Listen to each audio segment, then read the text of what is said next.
Nesse vídeo eu vou explicar qual que é a relação da taxa de juros com o valor das empresas e o preço das ações. Se você quiser dominar esse assunto, assista o vídeo até o final.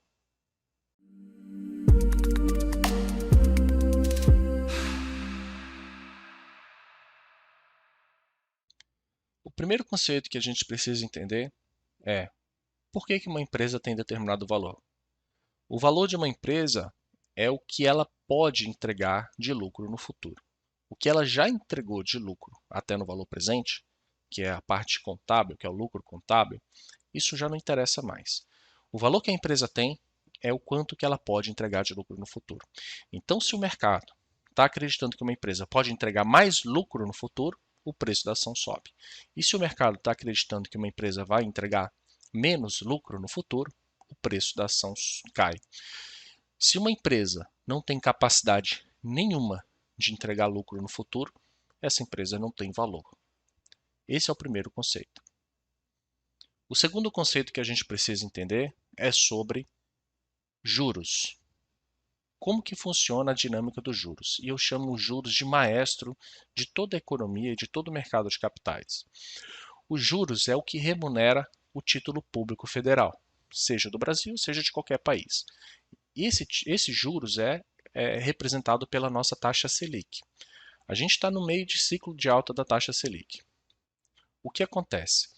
Quando o governo federal aumenta a taxa Selic, ele está remunerando mais um investidor que empresta dinheiro para o Brasil.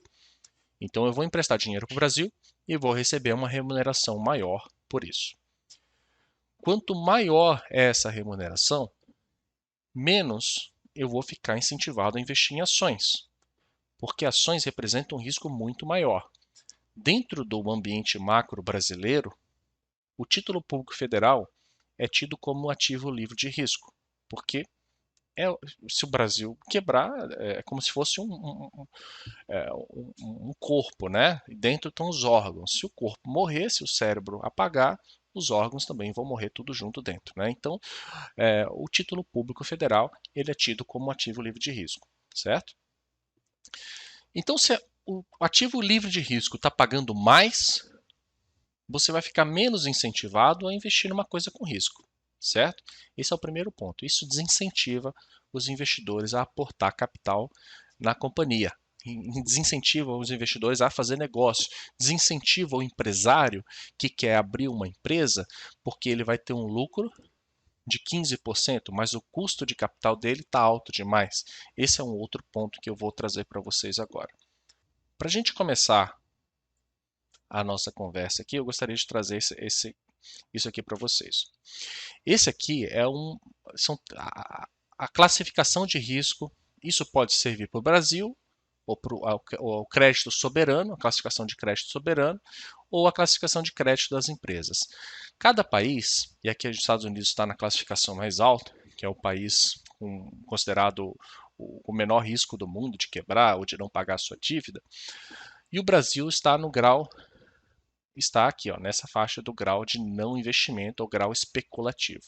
Se eu não me engano, está com BB-, tá? Então o Brasil tem uma classificação de crédito especulativo. Quer dizer que a gente pode não pagar a nossa dívida, tá? Então todas as empresas estão daqui para baixo, certo? Lembra aquela história do corpo que eu falei? O corpo é o Brasil e todas as empresas estão daqui para baixo. Então é como se tivesse uma nova tabela dessa aqui do lado para as empresas que estão dentro do Brasil. Tá? Então uma empresa AAA, por exemplo, grandes bancos aqui são classificações AAA. Tá? Mas é um AAA dentro de um BB-. Tá? Então quanto menor for essa classificação de crédito, maior é a chance da empresa não honrar com as suas dívidas. Tá certo? Quando você começa a aumentar muito os juros, eu sugiro que vocês entrem lá e digitem no Google perfil da dívida pública lá no site do Tesouro. Você vai ver que tem parte da dívida pública que é pós-fixada, parte é pré-fixada, outra parte é indexada ao IPCA, enfim. Tá? Mas o maestro é a curva de juros, eu já vou falar para vocês. Então, quanto maior mas o governo remunera, tá? Então, se o governo está remunerando 10% ao ano, nenhuma empresa vai poder remunerar menos do que 10% ao ano, porque se assim fosse, você investiria simplesmente no tesouro. Ponto. Você não é maluco de investir numa empresa que tem um risco maior do que o próprio crédito soberano, pagando igual ou menos, tá? Então, imagina que essa aqui é a tabela de empresas aqui do Brasil. Se uma empresa é AAA aqui no Brasil, então ela vai pagar um spread, que a gente chama um spread de risco pequeno. Então ela vai pagar 10% mais, sei lá, 0,5%. Certo? Então, uma empresa AAA no Brasil vai pagar no mínimo, sei lá, 10,5%. Tá? Um pouquinho mais do que o Tesouro. Essas empresas com grau elevado, mas um pouco pior, elas talvez paguem 10 mais 0,7. E assim vai, certo? Conforme você vai descendo aqui, você vai ter que aumentar esse chamado prêmio pelo risco. No grau de investimento especulativo, uma empresa pequena, que talvez uma empresa que não é tão boa, não tão saudável assim, ela vai ter que pagar um spread maior. Então ela vai pagar o que paga o título público, mais um spread, vamos falar, de 5%. Porque o risco é maior. Se você está investindo numa coisa mais arriscada, você quer uma remuneração maior, porque você não é bobo, tá certo? Esse é o primeiro conceito que você precisa entender. Tudo, absolutamente tudo, tem a ver com o que o governo está pagando de remuneração pela sua dívida pública. Essa é a referência. Essa é a referência. Tá? Então, conforme o governo aumenta a sua taxa de juros, paga mais pelo título público federal, as empresas vão ter que pagar mais para conseguir dinheiro no mercado. Tá? Essa empresa que eu dei aqui, exemplo, ela vai ter que pagar 15% para conseguir dinheiro com os investidores. Ou seja, é um custo alto. Imagina, só de custo de dívida que ela vai ter vai ser 15%. Ela ainda vai ter que gerar um lucro maior do que 15% para fazer sentido. Então, eu vou falar que ela consegue gerar um lucro, sei lá, de 20%. Se ela pagou 15% de custo, sobrou para ela só 5% de lucro econômico. Tá? Então, absolutamente tudo está ligado aos juros que o governo federal paga pela sua dívida pública.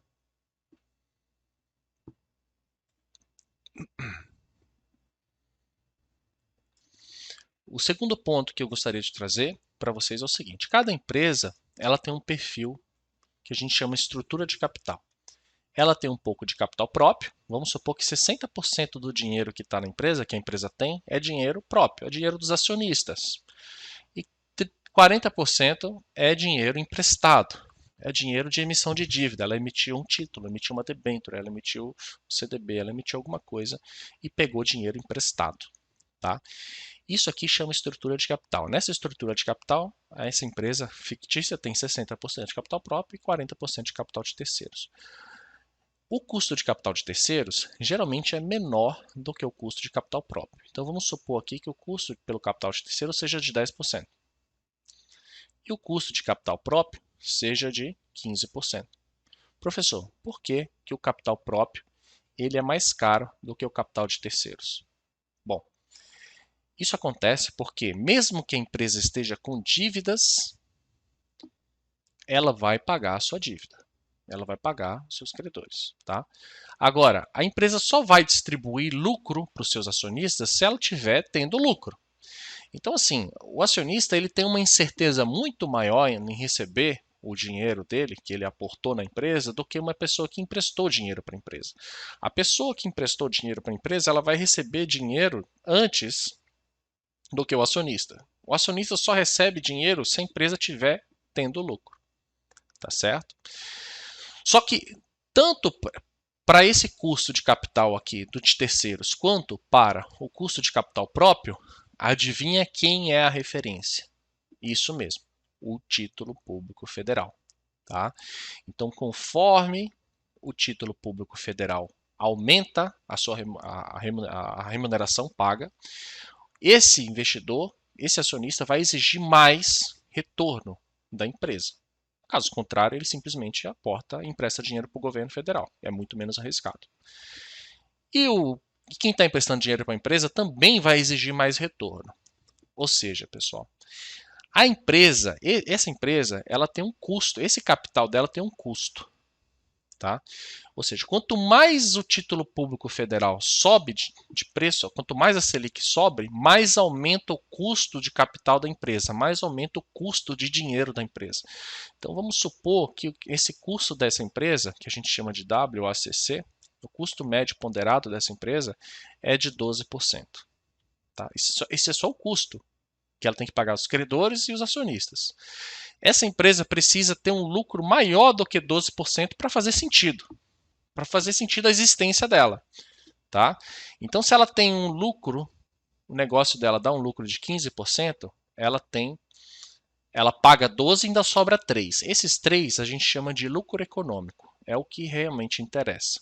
Agora, se a empresa tem um lucro de 10 e tem que pagar uma remuneração de 12, ela está tendo um lucro financeiro, aliás, porque ela teve uma remuneração de 10%, mas ela está tendo um prejuízo econômico, porque esses 10% não são suficientes nem para pagar o custo que ela está tendo. Bom, em resumo, o que acontece? Quanto mais caro fica o capital da empresa, menos lucro econômico ela tem, porque essa margem vai apertando. Imagine que o negócio da empresa, de uma determinada empresa, dá um lucro de 15, certo? Eu vou escrever aqui em cima. Então, num determinado ponto, o título público está pagando 5. Essa empresa entrega 15% de lucro. Isso dá 10 de lucro econômico. Olha que maravilha. Conforme a Selic vai aumentando, a remuneração do título público vai aumentando, vamos falar que agora o custo, né? O custo de capital dessa empresa subiu para 12, porque a Selic aumentou muito. E ela continua, o negócio dela continua entregando 15%. Ou seja, o lucro econômico só está sendo de 3. Percebe como caiu muito o lucro econômico da empresa? Ou seja, a expectativa é que a empresa entregue menos lucro no futuro. E se ela entrega menos lucro no futuro, ela vale menos. Tá? É por isso que quando você sobe a taxa Selic, as empresas têm uma expectativa de entregar menos lucro no futuro porque o custo delas fica muito alto. E elas valem menos. E quando elas valem menos, as ações caem. E por isso que existe essa correlação negativa, e isso vocês podem verificar, tá? Entre o Ibovespa e a taxa Selic. Olha só, a Selic caiu, o Ibovespa subiu. Porque a dívida das empresas ficou mais barata, aumentou aquela margem de lucro. Tá? Não é uma correlação negativa perfeita, mas deve ser uma correlação na casa de 0,7, que é uma correlação negativa forte. Tá bom, pessoal? Então existe sim essa correlação, porque quanto mais caro. E num dado momento, pode ser que o custo de capital da empresa é tão alto, vamos pensar que o custo de capital agora é 18, certo? E essa empresa só consegue gerar 15% de resultado. Ou seja, ela está tendo prejuízo econômico, ela não está conseguindo pagar nem o custo de capital dela. Então não faz nem sentido uma empresa dessa existir. O que uma empresa nessa situação ela vai ter que fazer? Provavelmente ela vai ter que ou conseguir ter mais lucro, ou conseguir reduzir esse custo, melhorar a operação dela, ficar mais eficiente, tentar fazer esses 15 aqui virar pelo menos 18, pelo menos para ela empatar. Tá? É difícil, mas eu espero que vocês tenham compreendido a relação de juros. E no próximo vídeo eu vou explicar para vocês um pouco da curva de juros. Eu vou mostrar para vocês como que olha isso. Um abraço.